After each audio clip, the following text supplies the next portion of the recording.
Grant Dania now. It's Grant Dania. The gold lady this year. Oh my God, it's Grant Dania. And our mom, Chezy Dania. She's really crazy. It's all true. It's All True, the podcast with Grant and Chezy Dania. Today is one for the history books. I don't know if this has ever happened in 7 series of the It's All True podcast. Get ready for this. News just in. George is not with us. God damn it. I was waiting for you to hit a sound effect. Oh, I didn't have... Well, do I have a... Oh, George. The poor fella, you know the story. What's happened? We know that recently he's loved up. You know, he's been unlucky in love for a little while, but now he's found someone, and that it's so cute. It's so cute to see. It's beautiful. And they went on a love cruise, I think, over the weekend. Like a cruise ship? Apparently, yeah. The love. And now he's not well. Yes. Right. So has he got one of the famous sort of Giardia explosions from the cruise ship?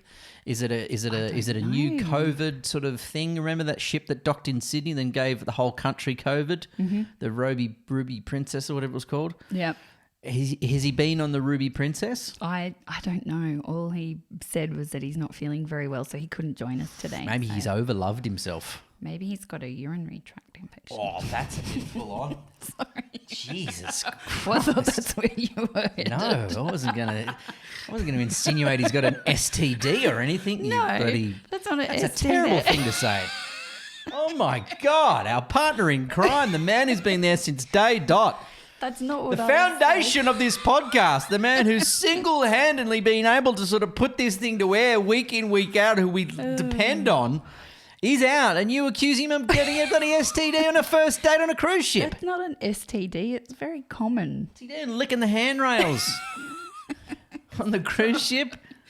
Stop. Bloody I'm getting hell. all sweaty. No, Poor I just bugger. thought maybe he might have had a bit, it's a love cruise. He's lost a bit of his jing. Oh, Jesus. Wow.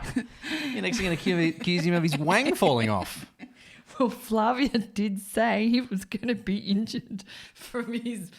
Oh, no, that's right. He got something, a golf ball up his backside. I think I might have said that, didn't I? But did she say something about some sort of...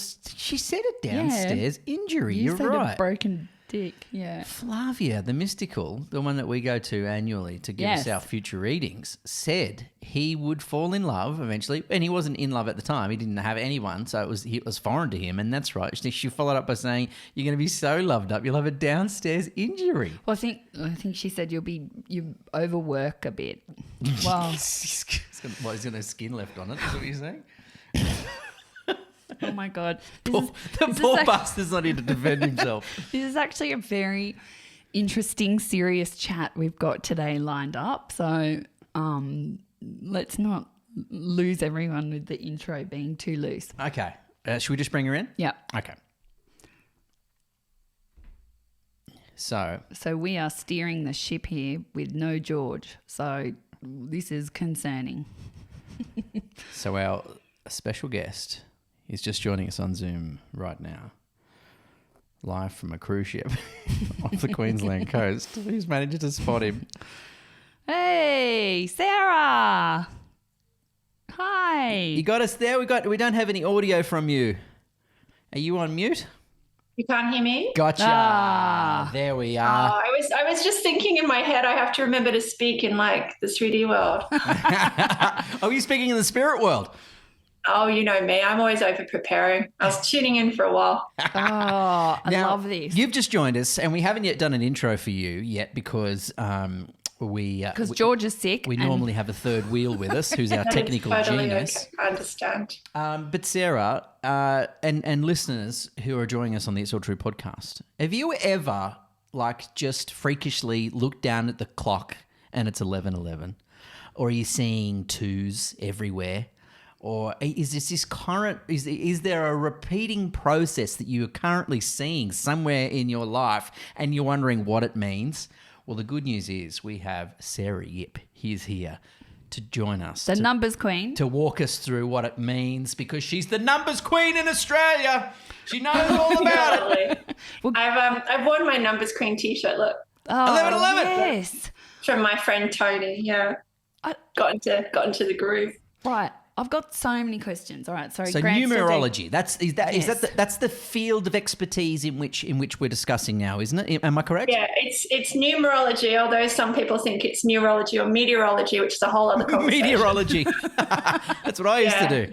I had someone say that. She's like, because she was Asian, she didn't, people like me don't normally become psychics. So she thought I said meteorology, and she goes, "Oh, what's your take on climate change?" And my old job was in environmental science, so that was fine. I totally covered. But yeah, no, numerology is correct. So you did come from a science background, though. Is that right? I do. I've got an honours in environmental science, which I did at CSIRO. I've worked for the Australian government, UN Environment Program, all like secret squirrel stuff. Very serious. Hang on. What? What were you working on? Well, in the UN, I was conserving marine turtles. Yeah, it's one of those things that needs to be done.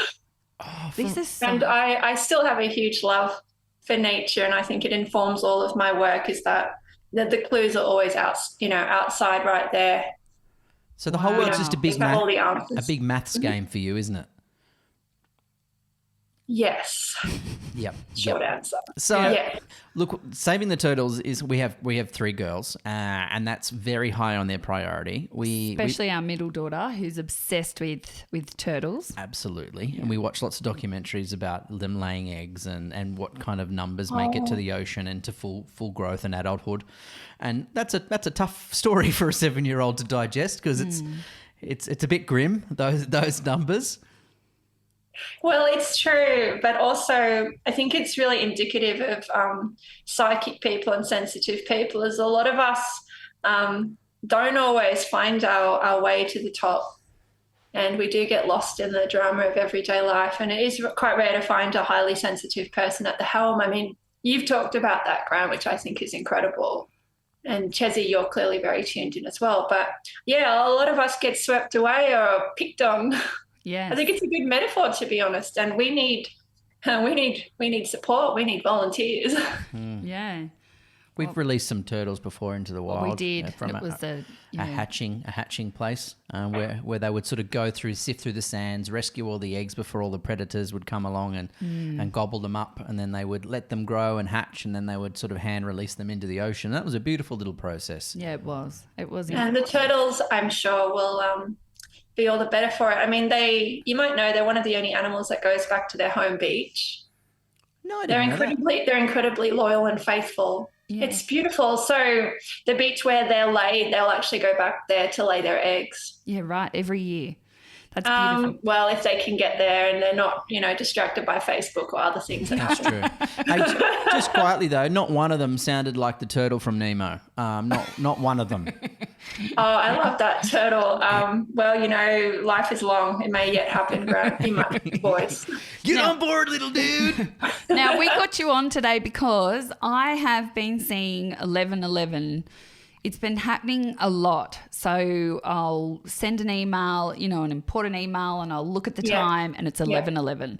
I'll be driving in my car and I'll have a thought and I'll look at the time and it's 1:11.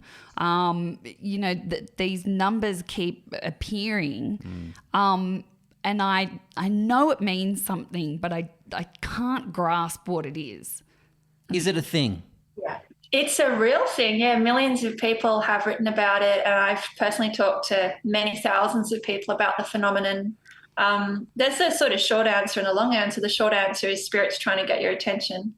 The long answer is that you came here with a job description and a project to do in this body, and 1111 comes when you're at a sort of critical point in that, and often you do need to reach out or, reconnect with your spiritual gifts.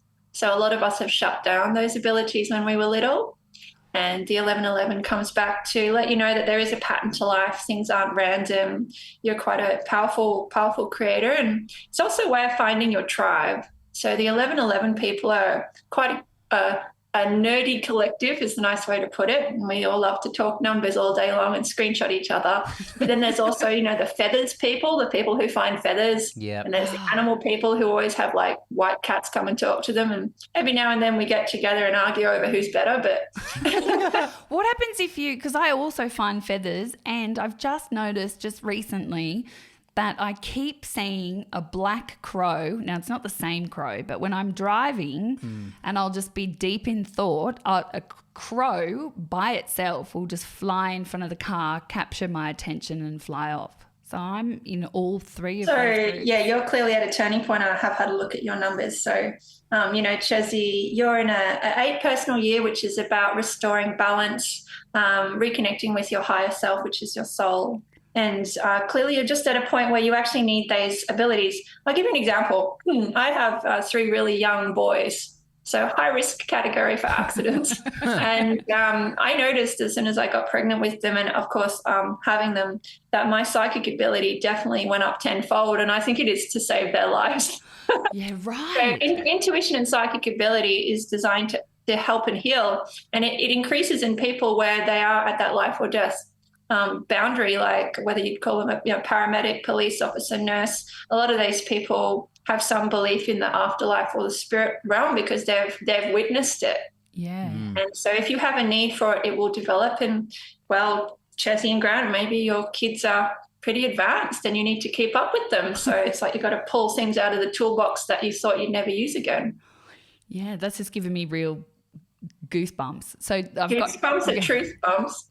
truth bumps. So I've got so two questions. I don't here. understand what you just meant. Yeah, so you're So saying basically your children come in and they choose you, and very often they're here to not only help the world but also to help their parents. And so if your children are really quite open psychically, you get a choice as a parent whether you shut that down, you clip their wings and you tell them to stay quiet and not look weird, or whether you fly with them. And so obviously I would encourage the latter. I think it's much more humane, but not everybody chooses that path. And 1111 can come in when it's like, use your spiritual gifts instead of hiding them.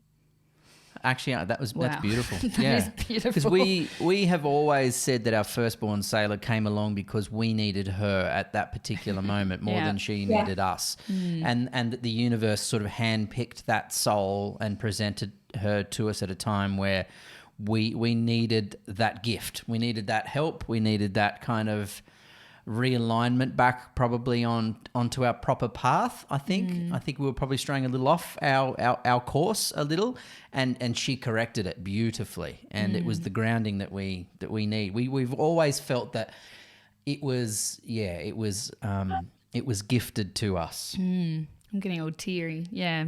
Oh, yeah. Well, I feel someone holding my hand when you say that, and I feel that Sailor's able to probably experience that at some level. So what I love about numerology is it just puts in black and white the love between souls. So in black and white, not only can you see your change points, but you can see them in your children's life and in your own parents' life, in your partner's life, so that you can depersonalize a lot of conflict. There can be a lot of forgiveness, and really you just know how to communicate with them. So at a very basic level, it's personality analysis.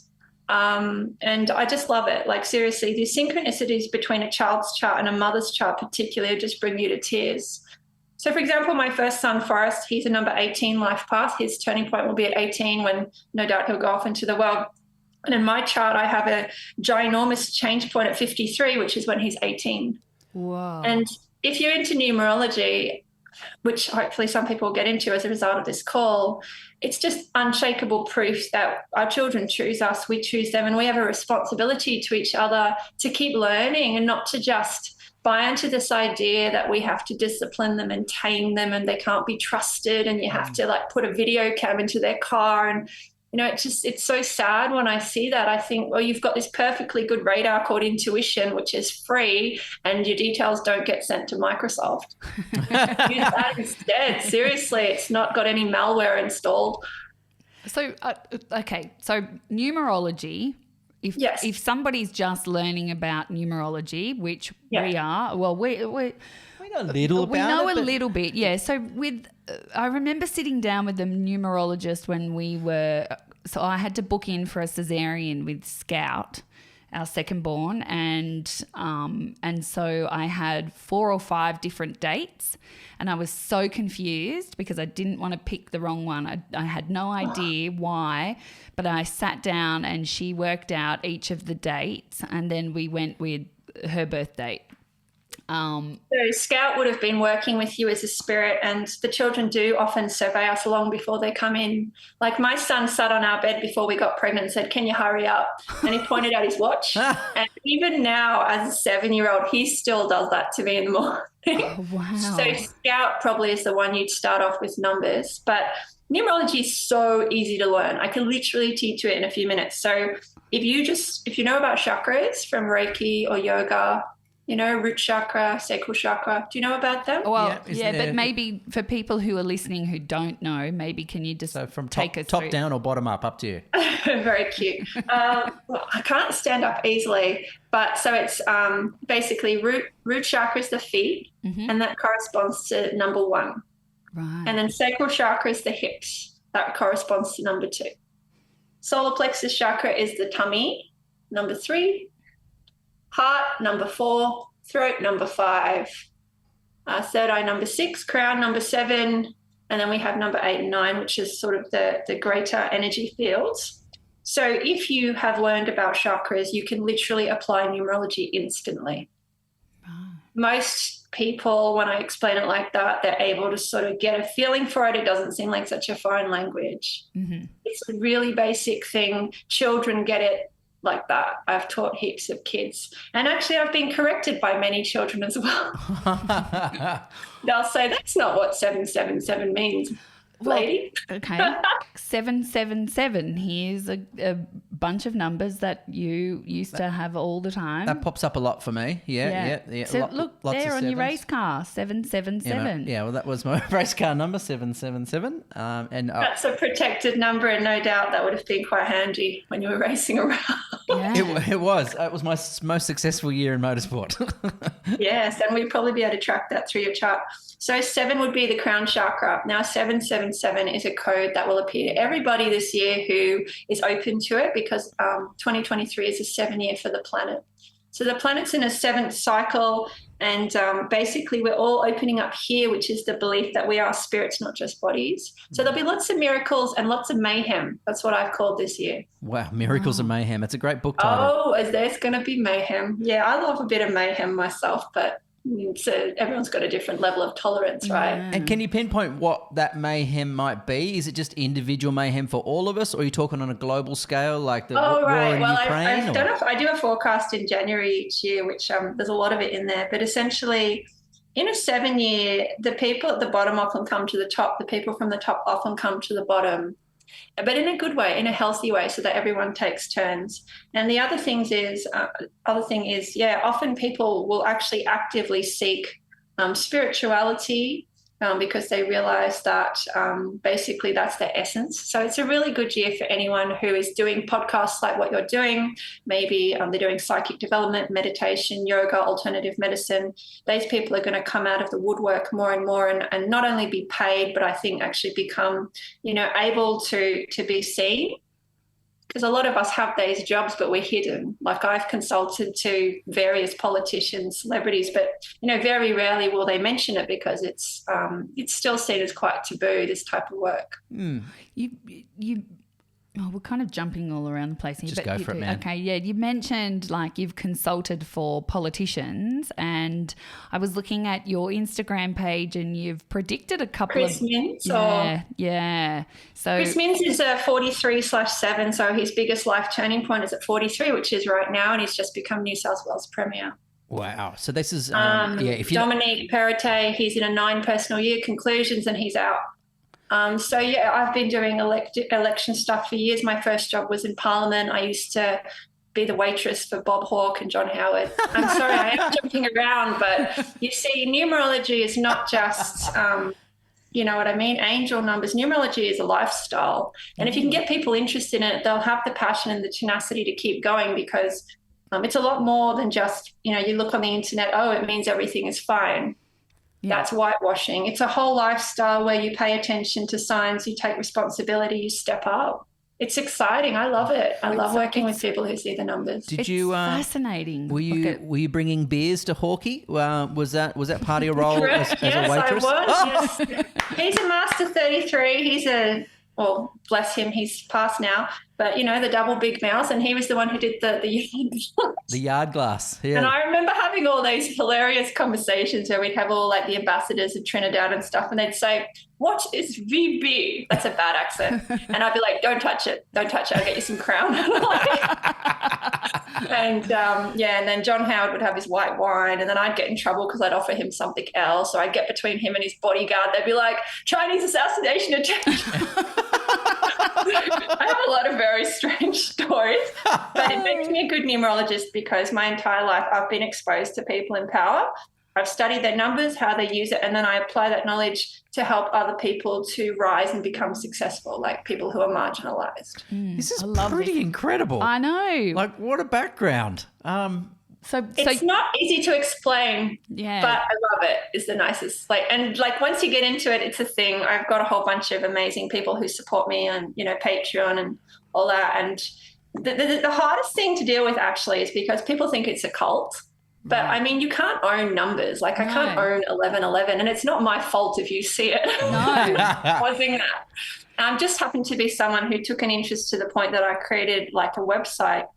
And I'm certainly not saying I'm the only one. So I have to be a bit careful of that because, there are some people who would use that, I suppose, to just sell things or try to make you think there's some kind of, like shining knight. And I just say, look, I'm an interested person and I'm a bit obsessive, which helps. And I collect stories and I try to help people, like I said, rise to the top who otherwise wouldn't. Those turtles, I try to help them to survive. Although, I love this. if you had have existed in medieval times, you would have had to operate pretty underground because, this would have effectively been witchcraft in the day, wouldn't it? Grant. I've had some very quality conversations about this one. So I read Anna Bly's hand and I said to her, you realise that this was illegal when you were Premier, although I think it was during her time that they overturned it because of Shada Montfort and other psychics. And she said, oh, yeah, but we never put anyone in jail. And I said, it doesn't matter. If you make palmistry illegal, no one's going to do it properly. There's going to be superstition and it's going to be lost. Anyway, to be honest, it was quite a short conversation. It was illegal? Palmistry for money was illegal in Queensland until 2000. Oh, my God. And you see, that has a legacy, and the legacy is that when I ask people, has anyone read your hand? They go, oh, yes, this lady in a backyard, this auntie, she said I'd never have children. She said I'd never get married. She said I'm going to get sick when I'm 35. And the number of times I actually do a proper palm reading and they cry, they're just like, oh, you know what I mean? Like it's meant to be helpful. I'm like, yes, it's not just a power thing that you can use to scare people into doing your bidding. Unfortunately, without palmistry and numerology being in the mainstream, you have a lot of shonky people saying, oh, you saw 111, that means you need to buy my lucky charm. That drives me bananas. However, it's getting better because, people are smarter and we have Google reviews, which is the greatest thing ever because if you do stupid things, it can follow you around. Yes, which is good. So it's sort of self-regulating in that sense. Well, that's good. It is now. I love technology because you can now find your people faster. Especially the review feature, I think it's literally genius. It just means you can find the genuine, you know what I mean, healers and teachers and stuff. Now, just speaking of shonky people and 1111, I have a friend who it used to be his favourite thing. If he really liked a girl and he was trying to hook up with her, he'd make sure he'd keep texting her at 11:11. So she thought it was the universe trying to bring them together. So she thought it was some sort of celestial, it's meant to be, explosion of romance. And he was doing it deliberately. Okay, so that is the actual thing that I come across. One of the reasons I teach palmistry, apart from the fact I met my husband, so it's really actually good for meeting people, is to protect against that type of behavior. 1111 is considered a twin flame number. Yeah. And that's a whole nother podcast. But on the internet, twin flame has a lot of pull, and there's nothing people want more than to meet their twin flame. It's literally like the best thing you could have. And so unfortunately, that has taken 1111 in a totally different direction. Instead of learning numerology and looking at your own chart, your family's chart, using it to help, it's all about, oh, this must be my true love, but we have many true loves. Our children, our friends, there can be many people who are soulmates. The twin flame thing is real, but it's been co-opted to kind of make numerology seem a bit like a teenage girl fantasy. Yeah, right. Yeah. And so just on that point, so when I first reached out to you, I was seeing 11, 11, 11, which I still see now, but it doesn't have the same feeling. But I've started seeing other numbers, and so That's because you started communicating with someone who speaks the language. right. If I came up to you and spoke Japanese and all you could say was konnichiwa, then all I would say is konnichiwa. I might try like moshi moshi, but you'd just be like, oh, okay. So as soon as you show that interest, the universe is going to send you new numbers to say, oh, thank God she's finally talking to me. Right. Oh, right. It's just so beautiful, and it just gets better. And I can guarantee you after you have this phone call, all kinds of things will happen, good things. Yeah, But yeah, right. I've just had the feedback for decades now. This is so good. Okay, so we got you to go over Grant's birth date. Oh, sure. Yeah, I've got that here. What are you thinking? Yeah. No? Okay. So 12th of September, 1977. That's Yes. correct. Yep. So you add the numbers left to right. There are different systems, but in this one, that's what I do. So that adds up to 36, which reduces to 9. So you can have a life path between 1 to 9, or you can have a master number life path 11, 22, 33, or 44, which is something I specialize in. Okay. So Grant, you have a number 9 life path, and this is where the buck stops. Numbers only really go from 1 to 9. And so you see how the 9 has a big head. Yes. Yes. Yes. And short legs. 9s are repositories of information for the universe. And it's literally like it's all in there. People come to them for advice, like a big brother or big sister. They're actually called the old soul number. Now, I don't know if anyone said that to you, because sometimes there has to be a divine timing to this, but has anyone ever said to you, you might be an old soul, or you seem to be quite wise for your years? Oh, yeah, I feel like people have. Yeah, in some aspects, but in others I'm very immature. No, Yeah. but I don't know if you would listen though. But there was a period there where you were calling yourself Grant Xenia, remember? Yeah. Yeah, so I was Grand Xenia for a little bit. You might have been going undercover. So a lot of people with spiritual gifts have to go undercover for the first part of their lives, often the first 30, 40, 50 years, for the reasons you talked about. They'll be persecuted, and they'll be, they won't be able to survive. So, yeah, it's often in the midlife we really start to see people come out of their shells, if we keep using the turtle analogy. I resonate with that. Yeah, that's exactly how I feel. So your turning point as a child is the age of 9, when there would have been some beginnings and conclusions, and 9s often struggle with leaving. They actually often try to hold on, but, part of your lesson is to leave gracefully, graceful exits. And then 36 is a really key point for you. So let me just check. So is that 2013? 2013? Yeah, roughly, what is that? Almost 10 years ago now. So what happened around that time, if I don't mind me asking? We had somewhat of a probably a bit of a breakdown, really. Physical, mental, sort of full exhaustion. Hit the wall hard. Yeah, and I'm so glad you're still here. So I have written about this extensively in my blogs. So 9s show the true cost of leadership. And so a lot of them will rise to the top of a particular field, and then they'll reveal the truth. Right. So there's a lot of famous examples. Adele would be one example, Lance Armstrong in a totally different way. But what they show is how much you have to sacrifice to get that kind of prized position. And you're now in this sort of probably more fun stage of actually being able to teach about what you learned, instead of just trying to get to the top of the mountain, actually being able to say, here's the good bits and the bad bits, so that you don't have to sort of go through what I went through. Yeah, definitely. You're in the teaching phase. Yeah. I burnt everything out to get there, because I had my whole identity was made up of my career, because I had quite little self-confidence and belief, and then used my career to as a nice sort of strong body of armor, but it formed my entire identity. So then, like, I had the biggest jobs in television. I was working constantly, racing cars, winning races, and and then it just exploded.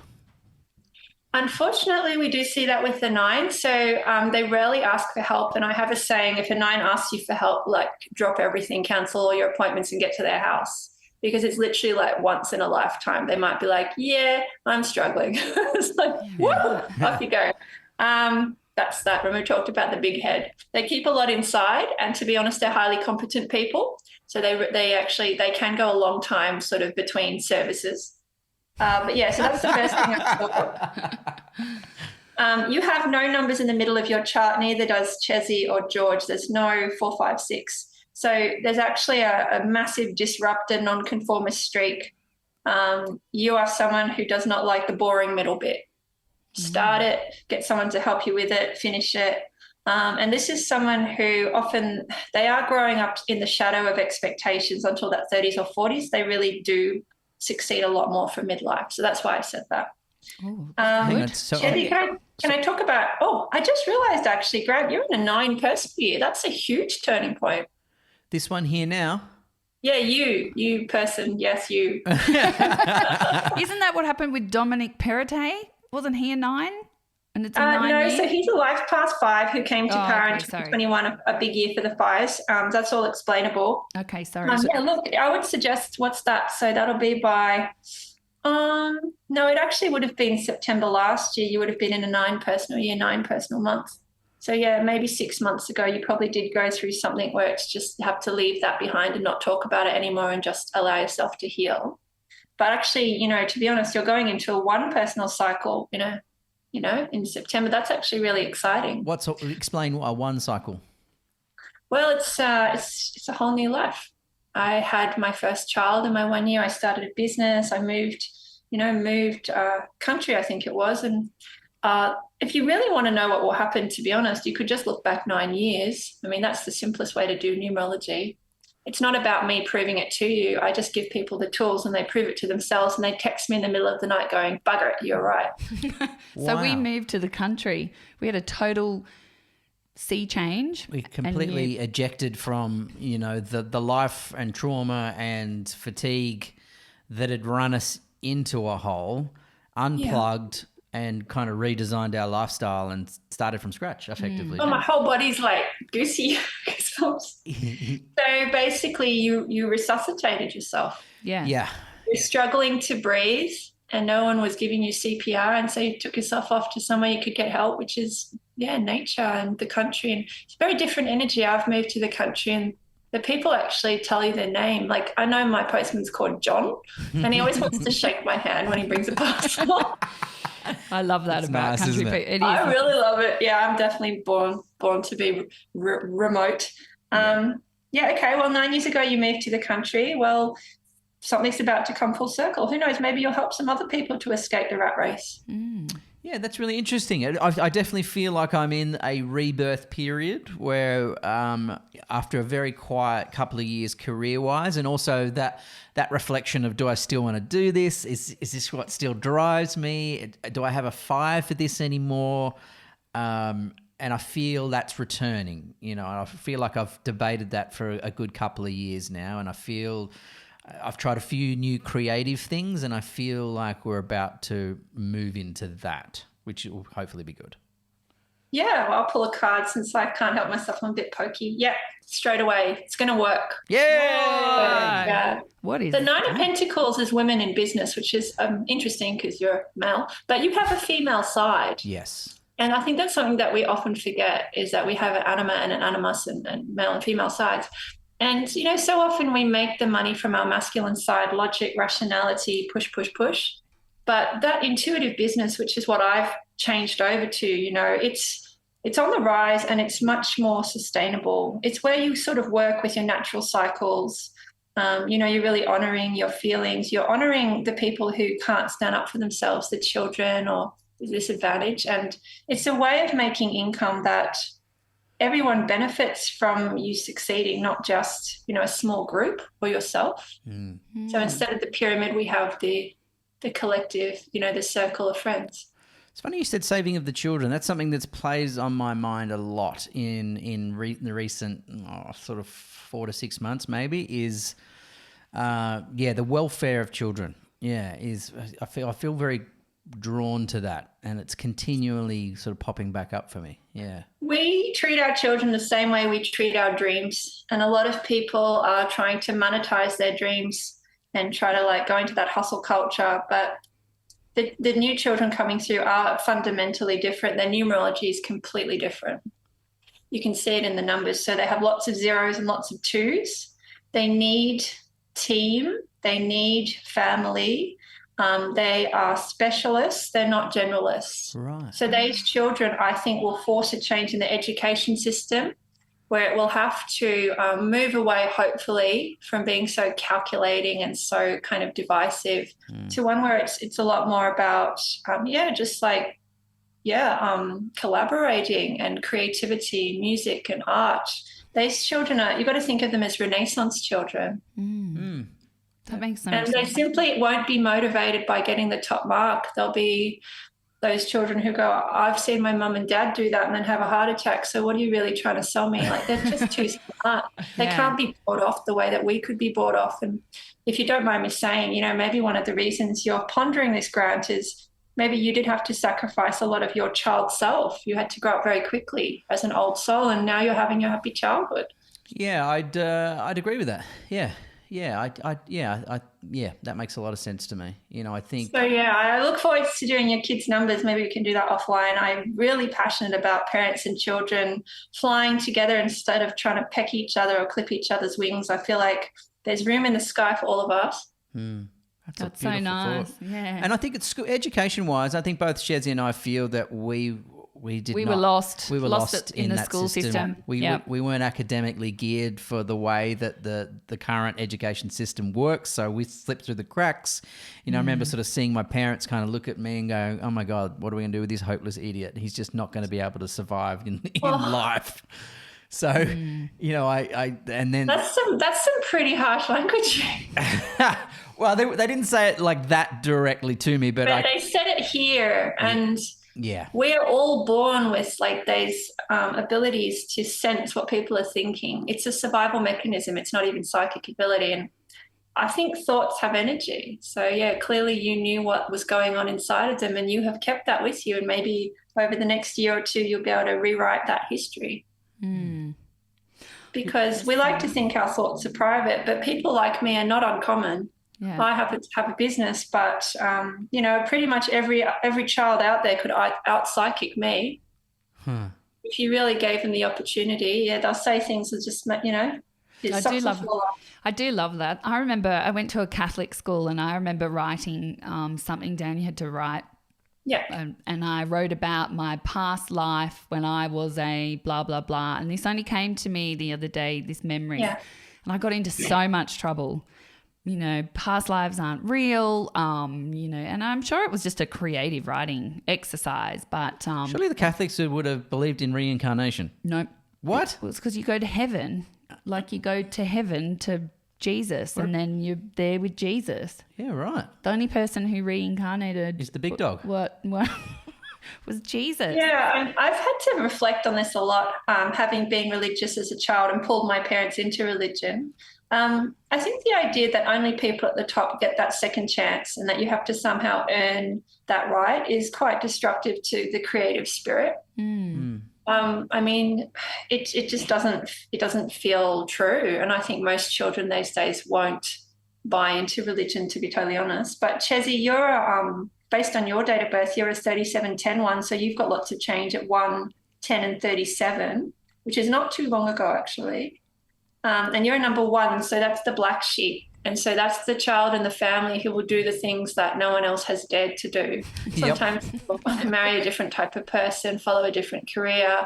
You know what I mean? And so both of you are outliers. Like in the number system, there's the 1 and the 9 kind of hanging out on the side of school going, let's change the world instead of doing our homework. That does sound like me. Yeah. But yeah, as a number one woman, Chezy, that also would make you stand apart, because number one women are incredibly competent, and they can definitely win at the boys' games if they need to. So I don't know your background, but I've read for plenty of number one women who just phenomenal success. Like Anna Bly's the number one, and she was the first female premier. Julia Gillard was the 37-10-1. She's the first female prime minister. They can do things that basically seem almost impossible. Maybe you'll beat Hawkey's yard glass Guinness World Record. Oh, that's easy. I'm always the first to put my hand up for a random competition, and I always say to Grant, it's okay. Like, you know, when I had to do the race with the 6 foot Dagwood dog. Not the 6 foot, but the massive Dagwood dog, the 1 meter Dagwood dog or whatever. That's when I fell in love with you for the first time. And I said to all the crew, I was like, yeah, I'll beat you eating that. And they're like, no worries, take you on. That's you in your highest purpose. So number ones get it done. Lady Gaga is a 37-10-1. And if you see, I think she's at the Oscars, a journalist tripped over her skirt and she runs back to help them. I mean, she can run. She can really run, and you forget, but ones are really they're incredible competitors. So she'll be keeping you on your toes, Grant. Yeah, everything is a competition. Make sure you get things done. Don't just think all the time. Yep, I think you were clearly here last night when I got in trouble for not getting it done. It was tense. It was tense. Oh, I can't believe you just said that. That's so funny. We had a fight. Well, I mean, day in, day out, I do psychic readings. And remember, I've got 3 little boys, so I have a reason to keep those talents up. But yeah, honestly, when you need those abilities, you'll know and you can develop them. And then sometimes you just don't need them. Like, you know, I had a 9-to-5 job and it wasn't that important that I had my intuition. It was more important that I developed that other side of my brain. That's cool. You know, it's good to have a life of variety. Yeah. I'm coming into something very psychic. So I've just started doing a medium online course. Great. Just to get in touch with my intuition, and I'm really enjoying it. I have to get up really early, like 3:30 a.m. Well, that's a very good time for the spirit. In Chinese medicine, we say the soul comes back home at 3 o'clock, and that's when the monks meditate. So it's actually that explains why I was up at 3 the last few nights. Now I'm glad you told me that. Right. Why? Because of me or because of the monks? Yeah. So I have this really bizarre thing. Actually, a lot of children have this too, but I just feel what other people are feeling. And so I actually start to act like them or talk like them, and it's interesting for my husband. Did you start eating a massive Dagwood dog? I did feel very hungry, but not exactly. Wow, so you were shadowing her experiences because you knew we had the thing coming up in a couple of days, and she was getting up at 3 and you started getting up at 3. Yeah, look, that's not even the weirdest thing, Grant. And Chezy, as you go into mediumship, you'll 100% totally get this. Okay. Yeah, and you know what? It's actually a really natural thing to have those mirror neurons and empath others. And what's so beautiful about it, it actually keeps us all really accountable. Like if I'm feeling really stressed, my baby won't sleep. Some people might miss that, but it's actually perfectly logical. The baby is worried about you.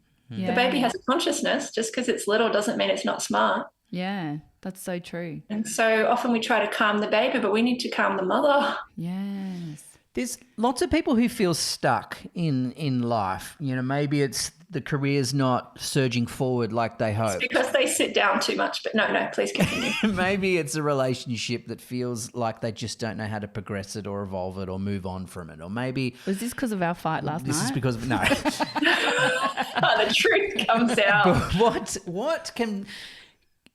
what difference of a life can you have when you just open up to this experience? Can all those blockages be freed and your life will just live its full potential? Can you hack the system to get what you deserve and what you feel you want?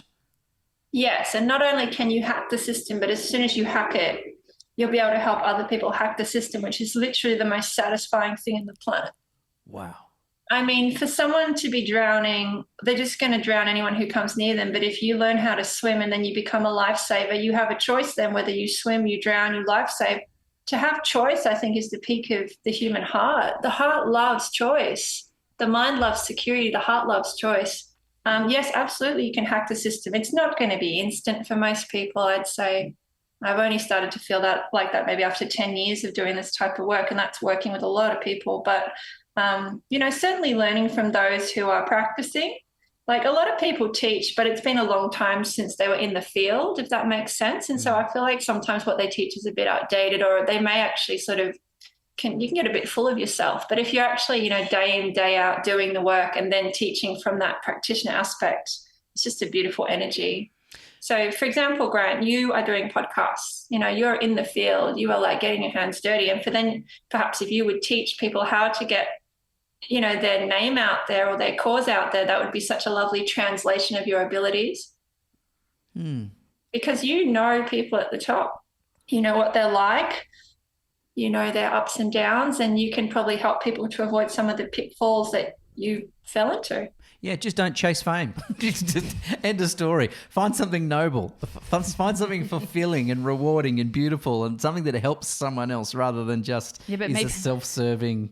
Yeah, but see, that's the change in you now, because you never looked at it. You weren't chasing fame. You were trying to get to the top of your field for the purpose being whatever is yet to come. Well, I think it was back then, and this is why I struggled as to why if I wanted to do television anymore, because all my drivers initially were a little bit of narcissism, which you kind of need in that field, but I think it came from a very young childhood need to be heard, need to be seen, acknowledged, validated. I think they were my drivers. And as I got to 40, I'm like, okay, and I've achieved a lot, but they're no longer my drivers anymore. So it was like trying to find, okay, well, what is driving me? And that's been a 3-year process.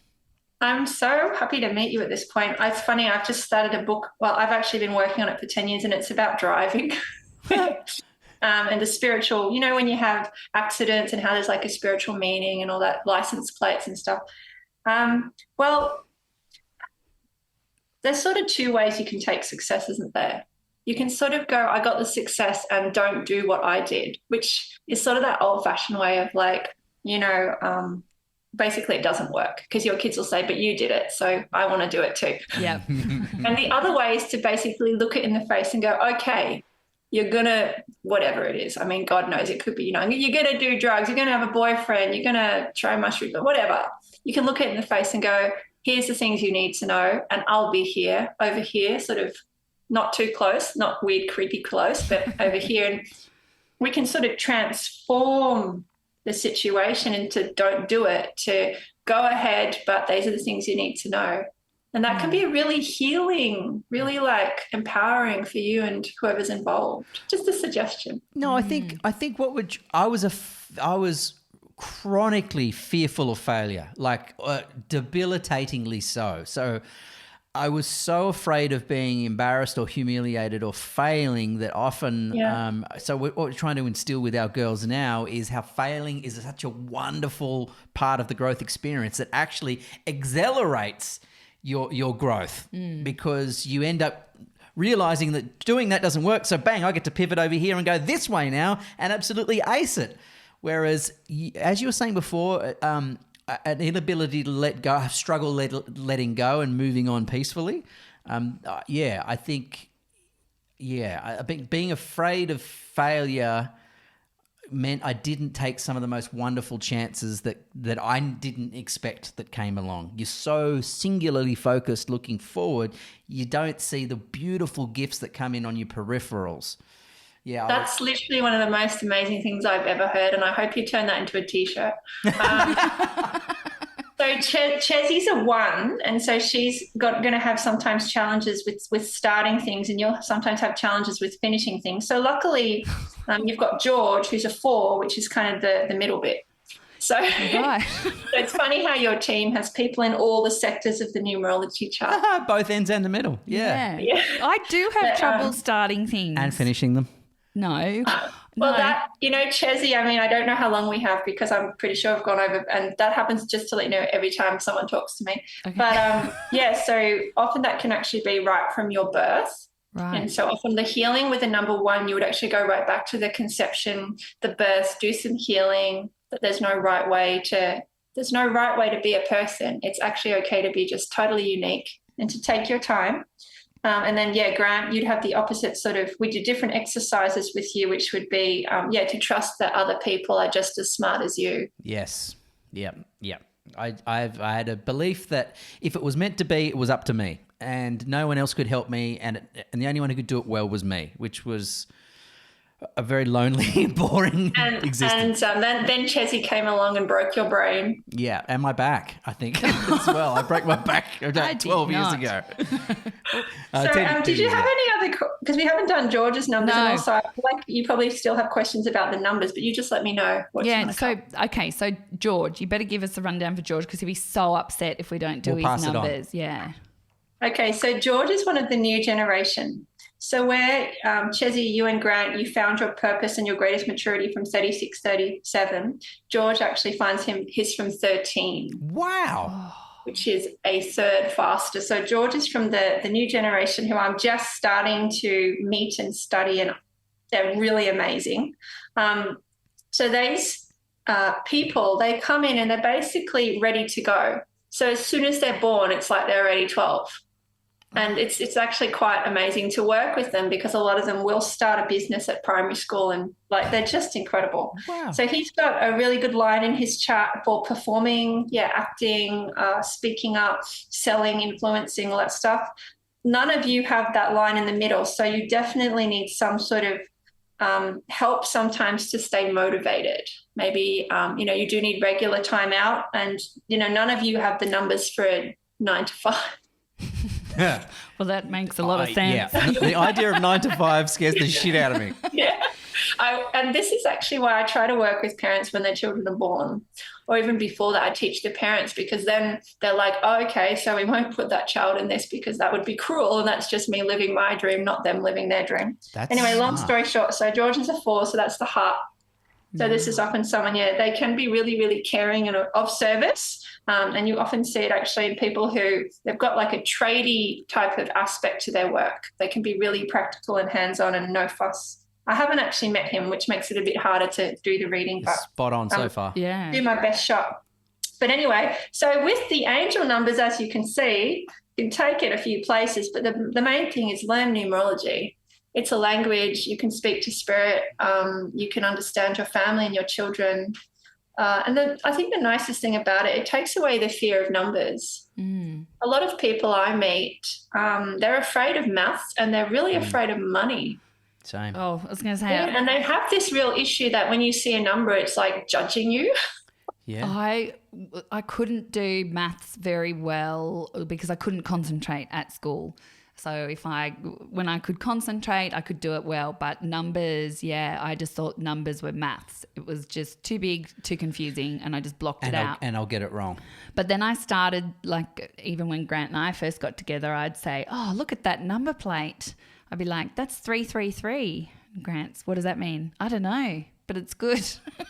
So that's a lot about positivity, optimism, the solar plexus. I mean, this is a whole nother talk, but Chezy, in your chart, you have no numbers in the middle of your chart. There's nothing in the 258 sector. So that means, you really need to be in an environment where people have the same intention.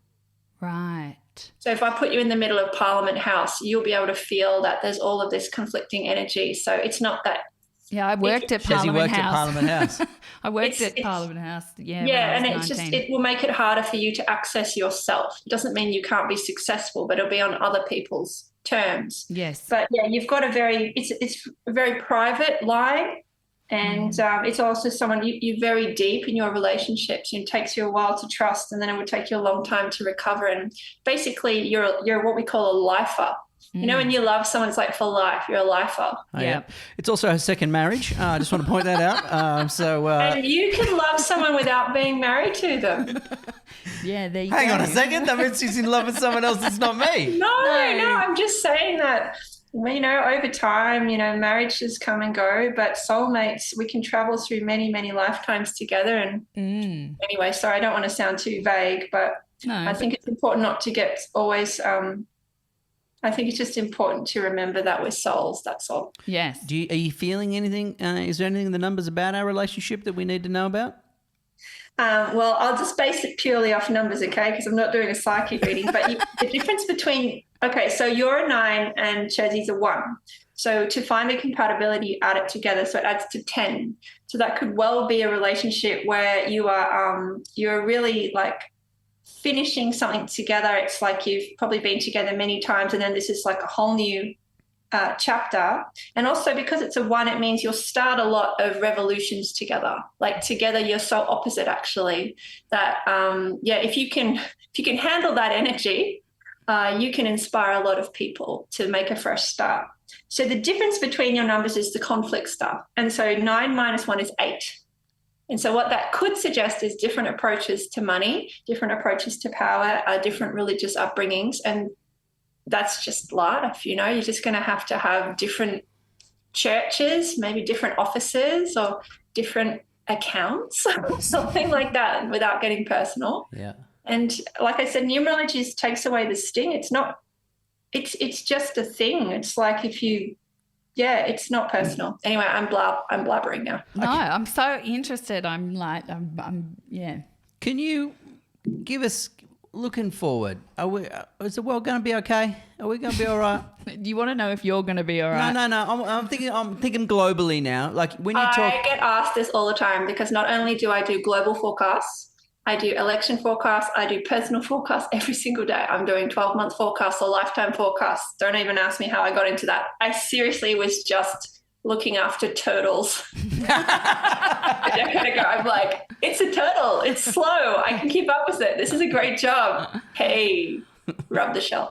I'm not really sure what happened. It just went. I saw 1111, and 1111 means you've got a new mission coming, and it was just like, boom, you are the 1111 lady. I'm like, glad I didn't see it coming or I would have run. Yeah. That is so cool. So you're asking me if the world will be okay. So I get asked this all the time, and this is my answer. And I had to give this answer when someone questioned me because I got pregnant during the COVID lockdowns.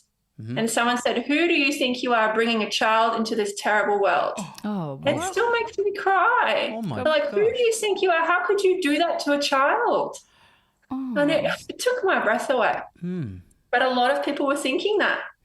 Who's dumb enough to bring a child? I mean, look at what's going on. And do you know what I said? I said, well, firstly, I said, like, I believe in the good of humanity. But secondly, I said, the child's chosen to come here. And a child who's willing to walk into the fire is a child I want to parent. Like, I want a child who's fun and interesting and out there. Like, the children coming to Earth right now, they have chosen this planet after watching it on the news, and they're like, that looks cool. I'll have a bit of that. All the other souls are like, no, marshmallows without calories. And then these children are like, let me in there. So the kids coming in, they're old souls, they're mature, they're ready for action. And I think if that type of person is coming to the planet, then there's still something worth saving on this planet. So that's one aspect. And the other aspect is I just literally believe in the good of humans. I talk to them every day, and I love them. I didn't used to. When I was an environmentalist, I thought they were really annoying. Yeah, that's very interesting because that would have been opposites. Humans would have been. When you're an environmentalist, you're like, don't have children, don't use so much resources. Yeah. Dwindle. Yeah, and now look and at then you. one day I sort of came across this idea that was only applying to a certain type of person, whereas the people at the top didn't care. Yeah. And I went, hang on, something's terribly wrong. And then as I went from environmentalism into spirituality, I became a lot more open-minded about what's the right and wrong thing in life. So you just and I became much less judgy. So I love environmentalism, but I think it can make you very judgy, and you have to just add a layer on top that not everyone has the privilege or the resources to recycle or to buy organic, and there can still be a lot of good in things which don't have the special label. That's so nice. That's so great. Well, I feel good now. I feel like we're rebirthing the generation that will save us all. That's lively. Our daughter, Sailor, thinks she comes up with ideas all the time. So her birthday is 7th of May. Are we allowed to do her birthday? Do we have time? Yeah, well, can we? Do you have time? Because she'll be upset if we don't. Mate, I got yes. So she's 7th of May, 5th, 2011. Okay, well, firstly, I always ask permission. So if it's okay, I'll just...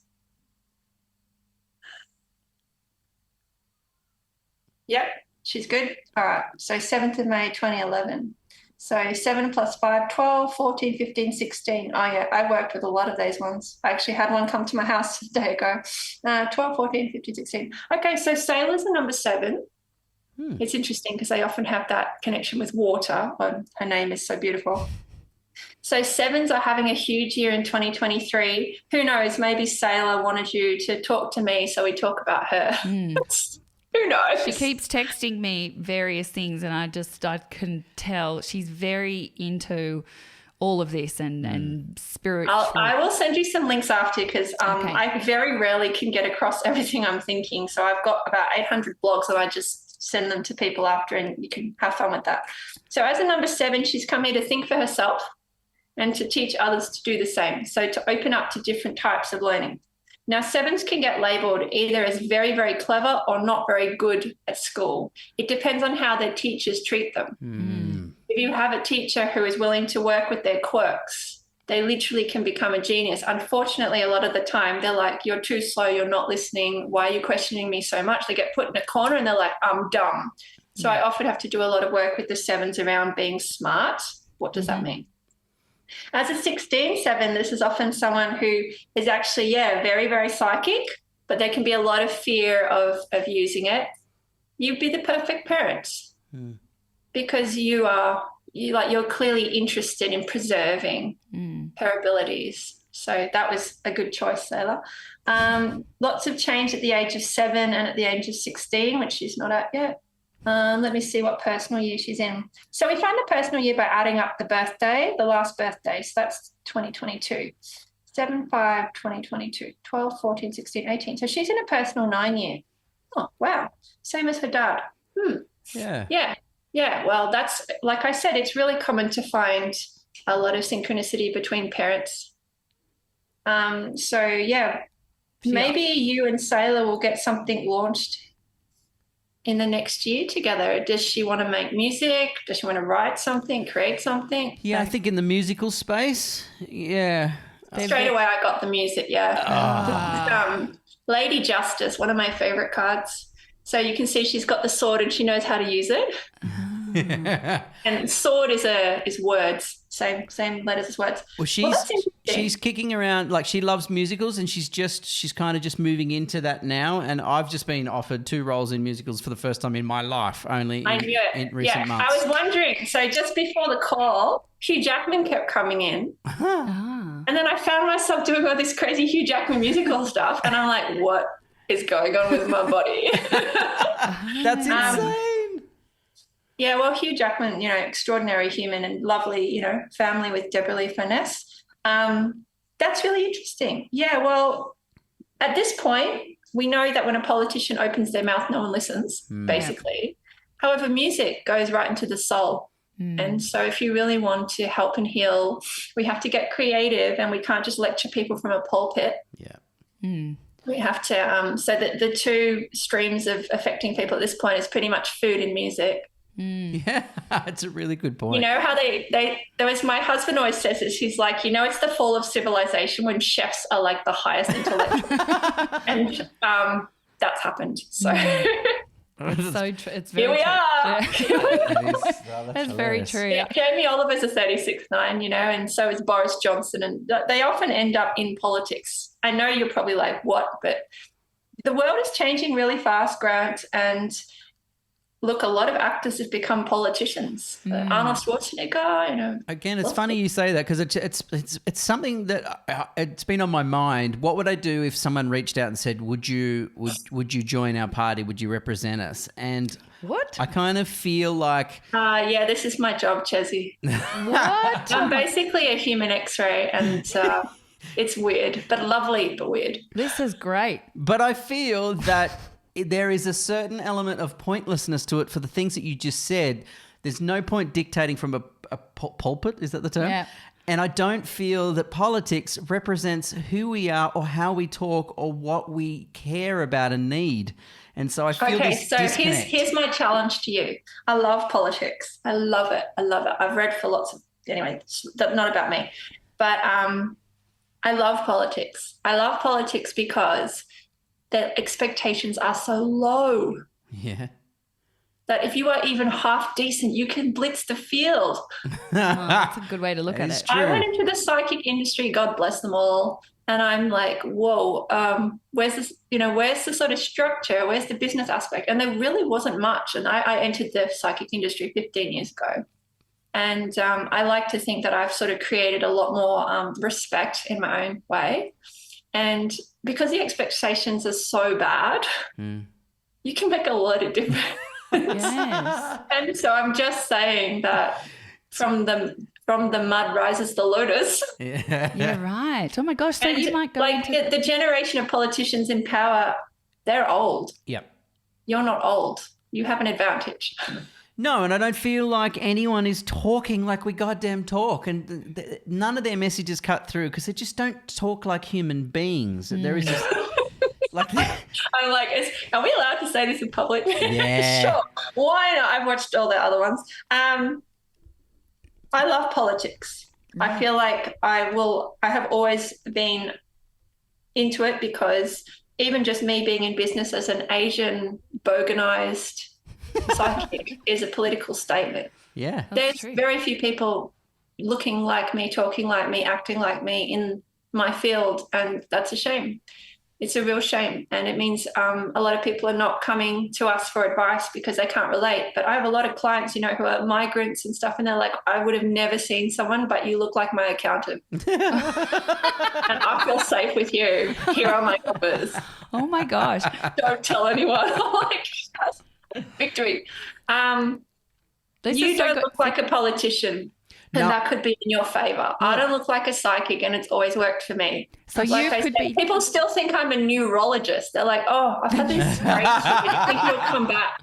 And I just go, So a you lot could of be my a friends are doctors. dancing, Let me consult them. singing Politician. politician. Yeah. I think. Well, look, So we could be moving to Canberra. I say no to this only because I feel the system is broken and the chance to do good is very limited. So not that system, not now. No. However, life is long and amazing. It is.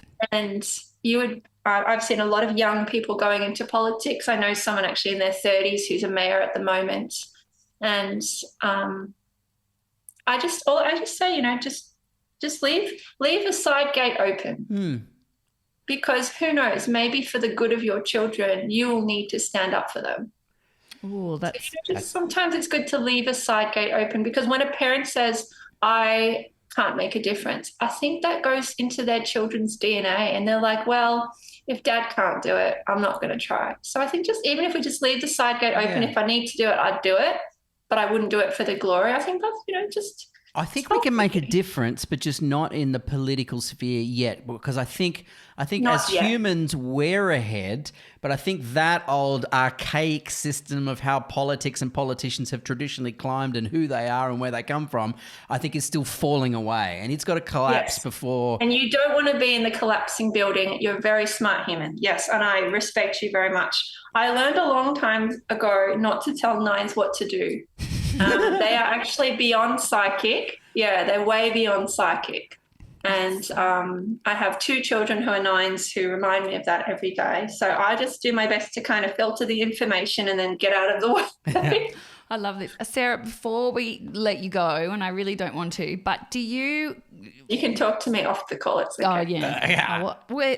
Do you see any international travel for Grant and I this year? Oh, this year. It's very common in a 9-year. Grant's in a 9-year, Sailor's in a 9-year. You go into a 9-year from November. I'm going to pull a card instead, because that's more of a free will question. I got a yes. Okay. Is there some place that keeps popping into your head, like say it's popped into your head 20, 30 times? Place or role? A role that may A have. place, role. Okay. It's that, because remember, I have to kind of work psychically when it's this fast, but so it's been in your head 20 or 30 times already. It's nothing. It's just you almost dismiss it. You're like, oh, that old thing. Yeah. What's the idea? What's the what? What's the idea? Oh, no, we were just asked if we would do something together overseas, and we just weren't quite sure if we were likely to do it. We've never worked in a television capacity together. Other than This is the best thing ever. We're witnessing the birth of a new world. I met my husband on television reading his hand. What? The video is on my website. You can see our first meeting, and we're floating a storm. Oh my friends watched it on TV in Brisbane, and they go, "Are you flirting with him?" I'm like, "Yeah, we're like dating." And then we ended up having children. So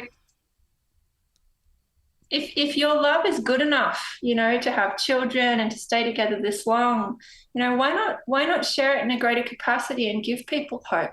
Because a lot of what they see on television is really dysfunctional, and it's people who are just pretending to like each other. They're being paid to kiss each other. That's strange. Yeah. I mean, you're actually together, and it's kind of amusing, don't you think, that the people who are actually in a relationship feel embarrassed about having to live up to the standards of the fake love. The world needs to be reversed.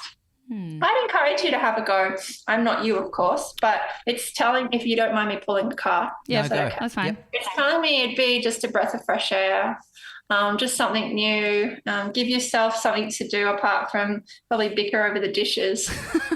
And then Or the more than washing. that, Or the washing. It was Hold about on. the washing last night. What's this card? Okay, what's this card? This looks like a big. have a look. So I'll probably end up here. Wind up here. So the Ace of Pentacles, you can look it up.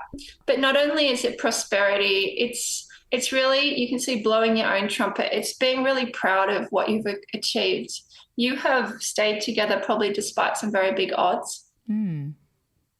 Sensitive people struggle with their own, existence, let alone taking in children, having another person in there. And I think it is a miracle, and I think it's something to celebrate. And the same way that we film the little turtles hatching, don't you think it'd even be more special to film the turtles coming home? Yeah. And so I think we spend too much energy celebrating, like young, youthful success.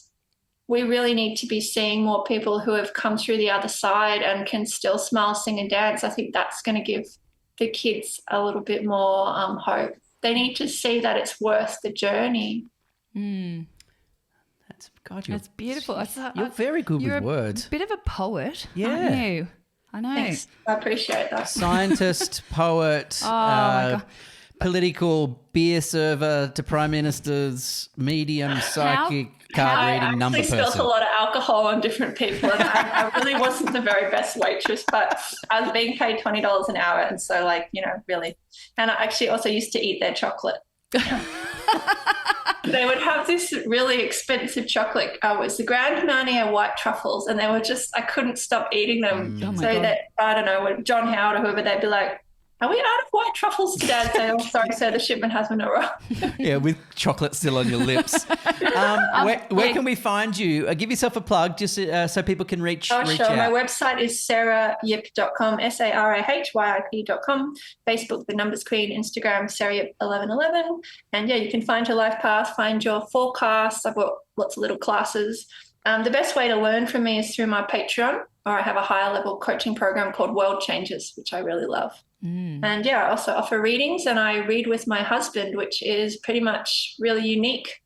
And it's pretty special to have two psychics reading for you at the same time. Are you still flirting though? Like, is it going to be weird? Are we going to feel like the third wheel in the room? We've done about 300 or 400 readings together now, so we've sort of ironed that part out. But we do occasionally elbow each other. I love that. But most people tell us it's really sweet because, as I said, it's really rare to see husband and wife working together for the greater good. It's much more common to have that narrative that it's hard work. Yeah. I think it's really important that we stretch ourselves in that area.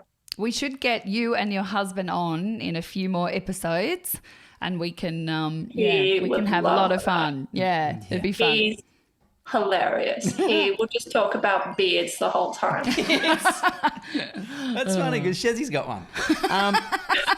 Thank you. I Thank you plucked for it. the opportunity. And I don't know. I feel like I almost kind of know you, but then of course you do have a familiar face. But well, who knows? Maybe we've done some sailing way back in the Middle Ages, looking for Maybe. Galapagos turtles or something. Yeah, I think we crossed a few Yes. oceans together in a timber boat. There's no doubt about No doubt. it. It's no great doubt. to see you I probably again. ate all your sardines, and you're going to wreak revenge on me one day. Thanks so much, Sarah. Really welcome. Take Okay, care. That was catch up a next wonderful time. experience. All the very best. Absolute pleasure. See you. Bye. Bye. Bye. That was Sarah. Oh my Yep. gosh. Do you feel enlightened? Yeah, I was. My God, she's like a sniper. She's how so accurate good, and isn't fast, she? and how she gets straight to it. I thought that was less confusing than I thought it was going to be. I thought it would be a convoluted thing where you go, oh, you're in the fourth quarter and you got your moon rising, and that's when I tune out, right? Yeah. But she's like, nah. She does quick little maths. 6 plus 5. Oh, you're a 9. Oh, here we go. Here's 10 attributes of a 9. And it's all really positive. You know, the way she reads things is looking towards the positives, not, negatively. And I really like that. So, And I think the lesson you get from her is we're all instruments. We're aerials, right? We receive messages from the ether. All you need to do is step one. You don't need to be an expert. It's just be open to the experience, and then things will start presenting themselves. And as they present themselves, you acknowledge and then open up further, and it will just give you more levels. So, and then your intuition will be sharper. You'll make better judgment calls on: is this the right opportunity for me? Should I do this or do that? And are then you talking on you about yourself? Yep.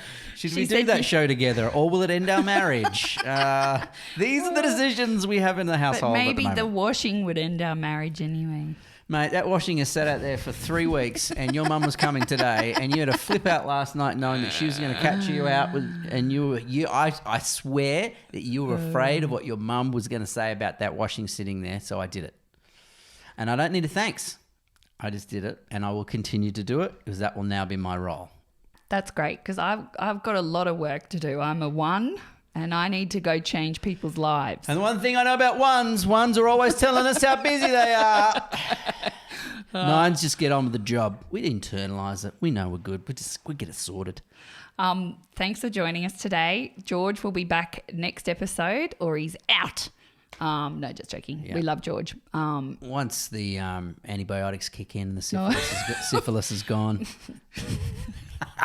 We'll have to actually find out. Imagine if he has like a heart murmur or something. Oh, Jesus, don't say that. No, because Sarah was saying like he has, such a big heart that he can get injured. He needs to heal the heart chakra. I'll say he's smarter than us at 12 than we are now. Yeah.